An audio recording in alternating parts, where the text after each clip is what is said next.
Hey guys, welcome to LennyDTV, your source for everything fitness. I'm your host, Lenny Dandridge.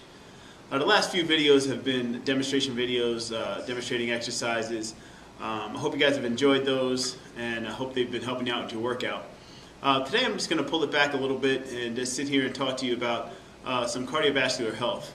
And I just want to talk about a different approach to cardiovascular exercise that a lot of people probably don't partake in. But I can see it really making good strides in your workouts for what you're trying to do, whether it be burning fat, losing weight, building muscle, whichever it may be. Now, the traditional way of doing cardiovascular exercise, basically you go out for a jog, go out for a walk, you spend 30 minutes, 45 minutes to an hour, at a pretty much a steady pace. And you're burning calories that way. It's a great way to do your cardio, do the elliptical. I recommend it to my clients all the time.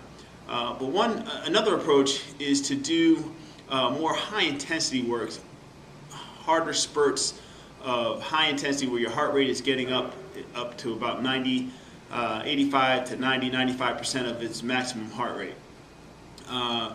Usually when you're doing cardiovascular exercise, they tell you to stay between 65 and 75%, which is the optimum level for fat burn.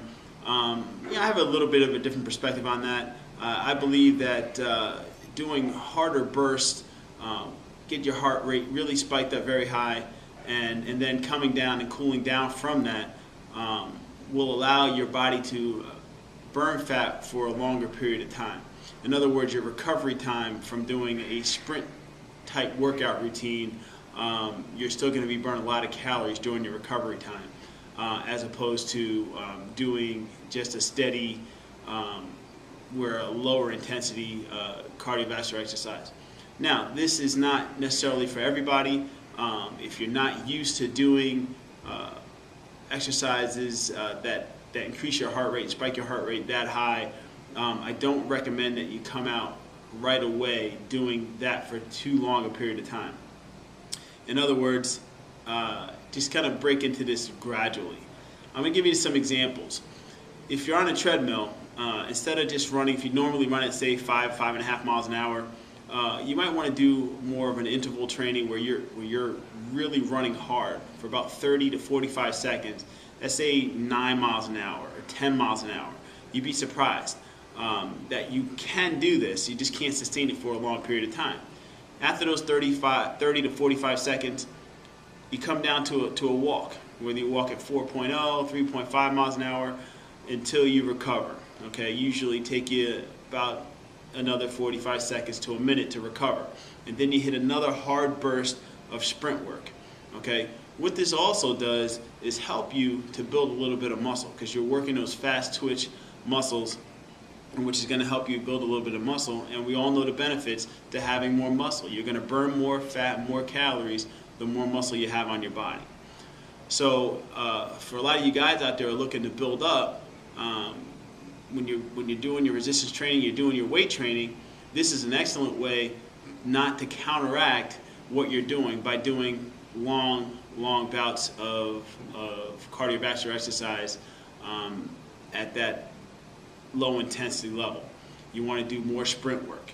So in other words, you probably would be better off doing 10 or 15 minutes of high intensity cardiovascular exercise at the beginning of your workout, and then after your workout you do another 10 or 15 minutes. So you're still getting a good amount of time, 20 to 30 minutes of cardiovascular exercise, but you're doing it at a much higher intensity, and it's going to carry over where you're still burning calories during your recovery time.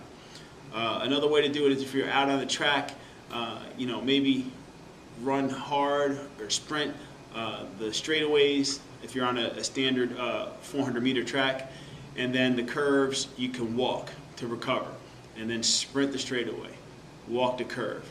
Okay, you do this, like I said, for about 10 to 15 minutes, high intensity. And you'll be surprised. You're going to see some good results from doing it this way. Same thing if you're on the elliptical. Put it at a higher level, more resistance, and go at a higher mile per hour or a higher RPM. Hard intensity, your heart rate's going to get going, and then you come down and you really slow it down for your recovery time. I think this is a great way to, like I said, burn fat, burn calories, and it actually works to help boost up your testosterone levels for you men out there. Doing a lot of long distance work can actually cause your testosterone levels to drop a little low. So not that you're never going to go for long jogs, but you have to really counterbalance that with a lot of weight training and some of this sprint work that I'm talking about. Okay, so I hope you guys will take heed to this. If you have any questions, feel free to hit me on Facebook. Shoot me an email if you have any questions, any clarity that you need with this. But I think this is a different way to look at doing your cardiovascular. It's really going to tax your heart. And like I said, if you're not really ready, if you're not prepared for this type of training, start out with maybe like just increasing your intensity gradually until you can handle it.